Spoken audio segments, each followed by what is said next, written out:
What you don't want to do is take all of those processes that have been put in place and then try to replicate them through an entirely separate order channel, right?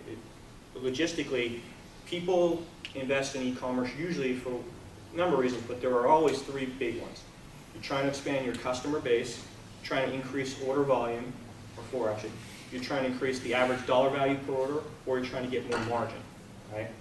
If the cost side scales linearly or faster than any of those elements, you're effectively worsening the model, right? So what we're trying to emphasize is that across those dimensions, by leveraging the operational model in place, you allow order volume, revenue, and margin to grow at a faster rate than operational costs that go along with it. And to clarify, when you asked, I imagine you were referring to inventory that's back ordered prior to order, and that's the way I was answering your question. Our current system does reflect in an existing order if there's a back order on the existing order.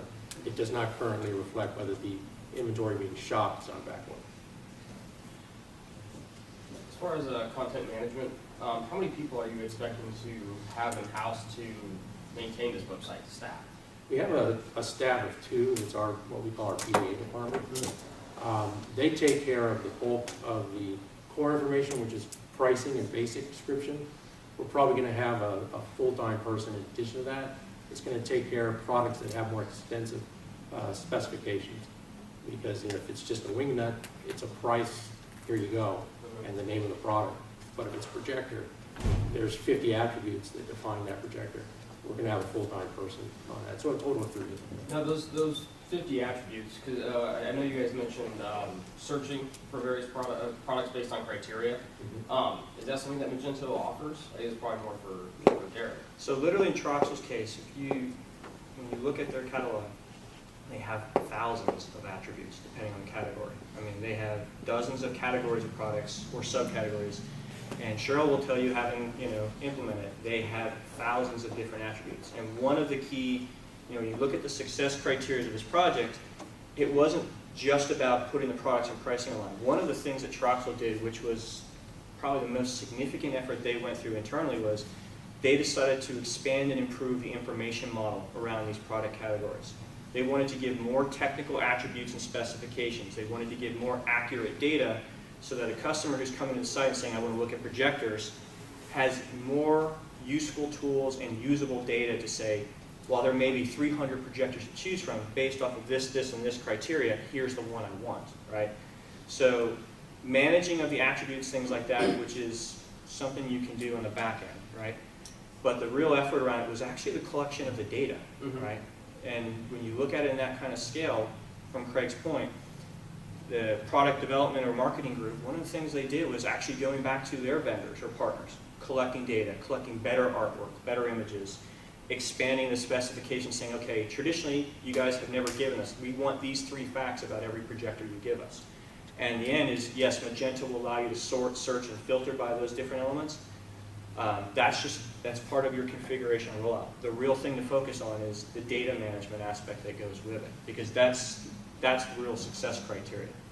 But in general, in the CMS, you can decide on any field, whether it's searchable or not. Okay, very good. Speaking of configurations, the massive part of the Comtech is product line is configurable. I mean, it's just how we do business. Everything's configurable and upgradable, and it ends up with millions of different configurations in the end. The configurations that you guys post, is that sort of an on-page dynamic configuration system? Does it support rule-based logic and selections? So there's different layers that you can go on this, right? You can have, the very straightforward, again, the Dell computer model. Pick your memory, pick your disk size, pick your accessories. There's price adders, effects inventory, calculations, things like that, through what we call either configurable products or product options, right? That's native, and it becomes a data management exercise, right? Structuring it and getting it grouped. You can take that model, though, and this is something that customers will do, and start to apply business-specific rules and functionality and workflow around it, such as based off of a product in a certain category, when you configure certain types of options, that there may be certain validations or other functionality in place. And the key is that the architecture allows you the place to apply that logic predictably, right? And so that's what it gives. It gives you the pattern of development so that when you have a scenario that is unique to Comtech, that is not going to be found across the board, there's a way to apply it as opposed to a black box you can't open up and touch. And so that's something that is provided by Magento. Great.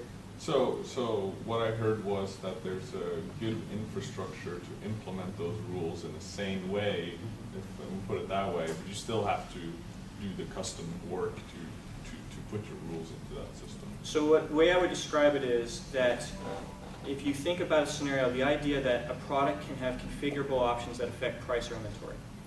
There's no programming to do that, right? That is a configuration exercise on the back end to establish your data, set up the product options, load and prep it, right? It applies. Where we're talking about something to be built is when you want to implement rules or controls around that are truly, think about it as they are unique to your business, right? Something that you wouldn't broadly apply across an industry or segment. It's what makes your operation unique or different.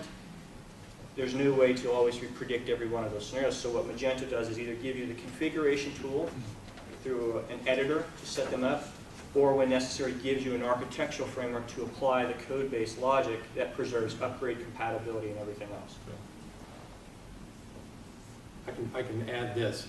I think ironically something that worked out in our favor, 200 products out of all the products we sell 180,000 products. That's how many we have available for clients.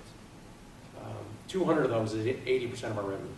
That's why the CEO came in and said, look, scrap the old one, let's take our 75 top products and their accessories and let's get them out there on a new platform. By coming through that approach that he happened to suggest, we were able to do the CMS in such a way as that we could put a little bit of effort into the attributes and go, you know what, we're going the wrong way, and scrap it and go back and do it again pretty rapidly, as opposed to had we jumped in and said, all right, we're going to stick 20,000 products out there. And then by the time we realized that we had our attributes in a way that was not preferred, you might feel like, oh man, we already set out the wedding invitations, we're done. We're toast and we got to go forward.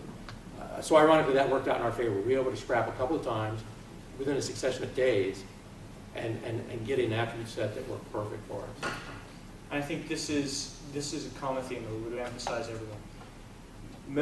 When you go implement any kind of software package, you always come in with kind of an assumption or bias based off of what your past experiences are, or your peers is, right? And what you find inevitably is when you start working with a solution, you learn no more today than you knew yesterday. Your assumptions change, your priorities change, your desired approach changes because there are things that you thought would be difficult that are easy, and vice versa. Right? To Craig's point, you go into a project saying, this is the way we're going to structure our catalog, these are the attributes. You start collecting feedback, you start talking to people, and you realize there's a better way to do this, something that's going to be, from a business perspective, more successful. One of the criteria you assess is how effectively can you go back and change over time. Does every time you change a category require a developer to go back, do a week of development, then test, and then release, and then hope it was right?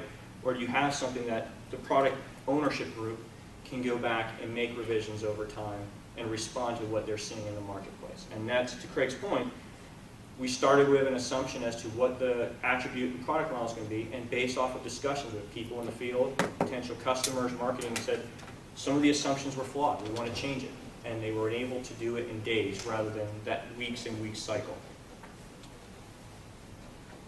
Yes, ma'am. We talked a lot about the sales point, but what about the follow-up? Does Magento have a built-in CRM that can then store customer transactions? And So what Magento will have on that front is every customer has a profile that tracks their history and everything else.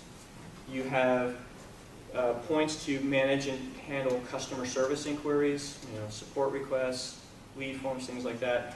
And then if you get to the point where you want to do true CRM, right, B2B, opportunity, funnel management, things along those lines, it provides the integration framework to tie your accounts in Magento to a CRM model that allows you to do contract management, things along those lines. or what about just something simpler like who bought what, and then this is the email they get? That's the customer communication, the order confirmation, status updates. That's part of the platform by default. The ability to go on the back end and pull order, sample transactional order reports, things like that is part of the back end as well. Yes, sir. One of the things I heard about Magento is that it's pretty intense on servers, so you really have to plan to scale it out ahead of time. Have you guys seen that when you guys I know moved to it? what we spent on our server, and I can share that with you. It was a $7,000 server. It seems to more than fit the bill. It seems to be, a sledgehammer. So, You guys are doing it in-house? yeah, it's in-house server.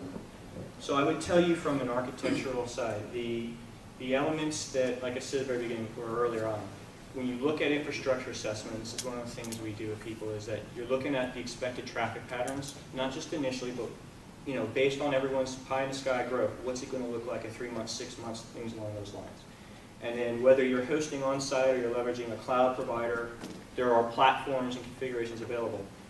Where Magento is heavy is going to be on, more than anything, is around memory, right? Because it does a lot of caching in order to minimize page load time. And the database benefits, the more memory you provide at the database layer, the more you can do things like caching indexes and things like that, which allow very high levels of transaction. Now, I would tell you that most people who we implement with on Enterprise Edition, which is going to be require more memory than some of those because it does more caching or it's capable of it, they're going out with boxes that are basically 6-8 gigs of RAM, which is, for most people now, it's starting points on most cloud offerings. So we're not talking about dedicated multi-server farms unless you're throwing several thousand transactions an hour at it, right? At that point, it's a matter of resiliency. Most of our implementations thus far have been single server, and as long as there's adequate memory to it, there's no real issue with any performance or anything else on that. But memory is the biggest driver on it. Single web and database server combined? In many cases, yeah. Some people, depending on their integration strategy, will separate the database server out, depending on how their network's deployed. But realistically, if you're running an 8 gig dual processor multi-core box, right, and you have a sufficient model for disk management, a box with 6 or 8 gigs RAM is going to handle hundreds of transactions an hour without ever hitting the midway point. It's just, there are some significant scaling advantages to it. I have kind of a technical question, but it does have to do with space on the server. We run several websites in one install, so the SKUs are constantly turning over and products are going in and out. And when products are removed, all the images are still left. Mm-hmm. How do you guys manage that?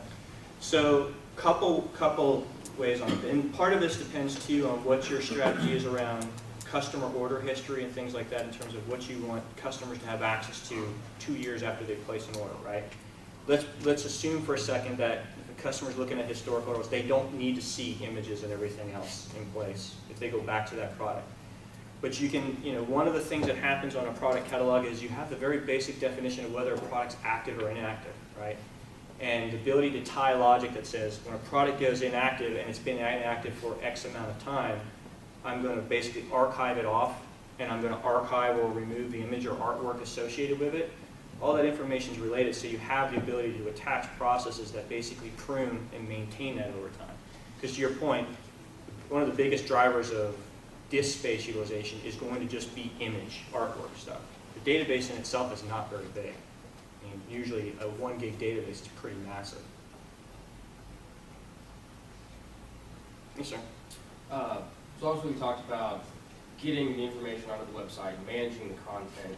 You talked a lot about improving your specs and the information that's available to customers. So you guys provide various criteria for searching, but you also had specs and data sheets and such.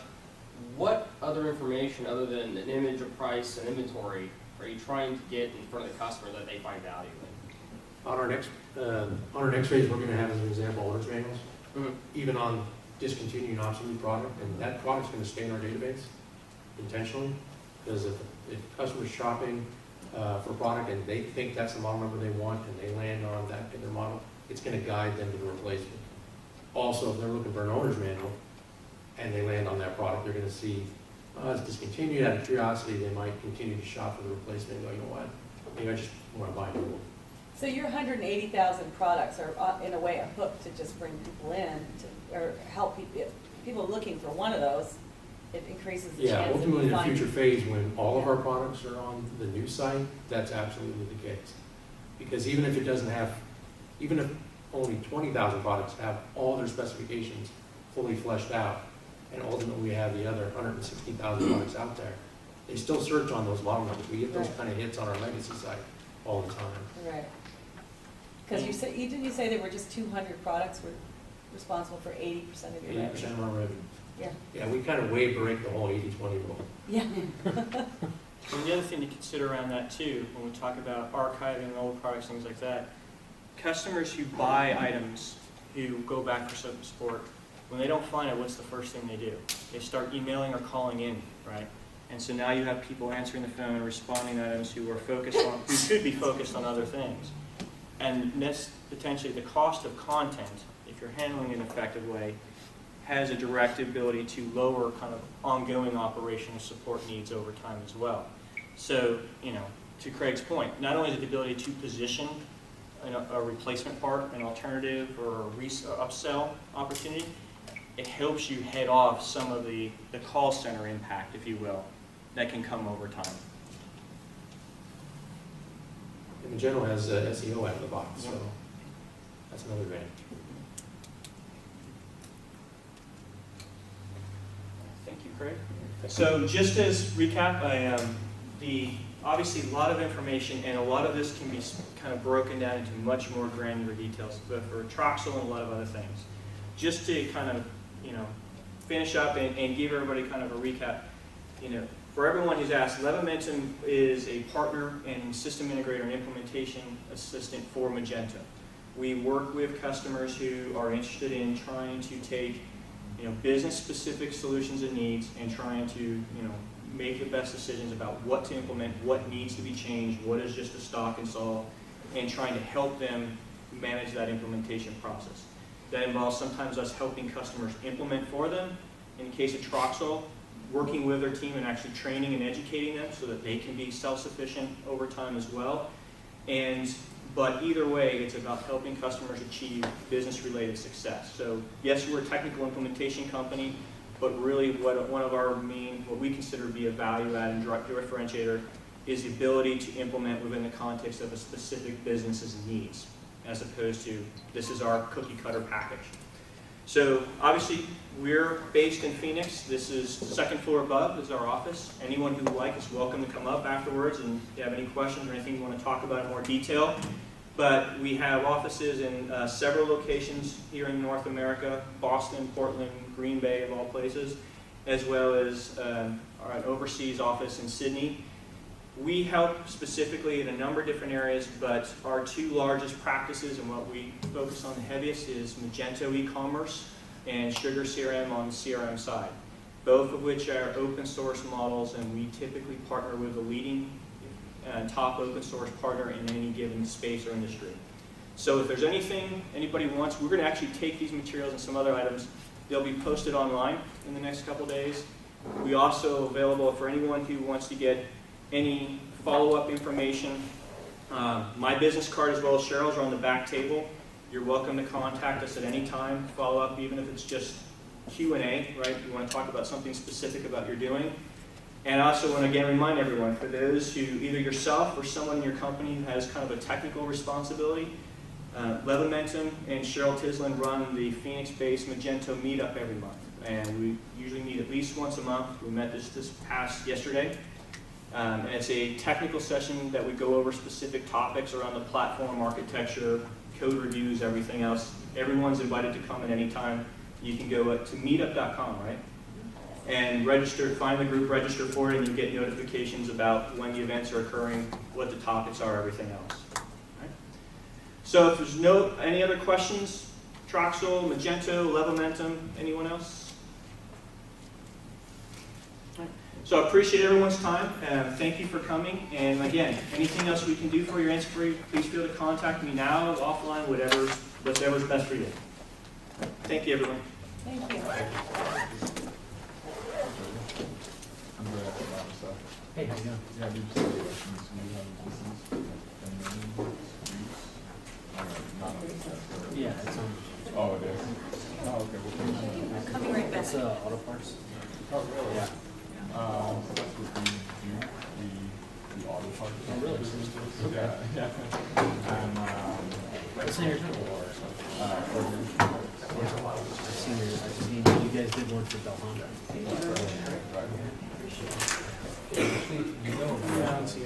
I know Glenn will, in fact, they're one of our suppliers.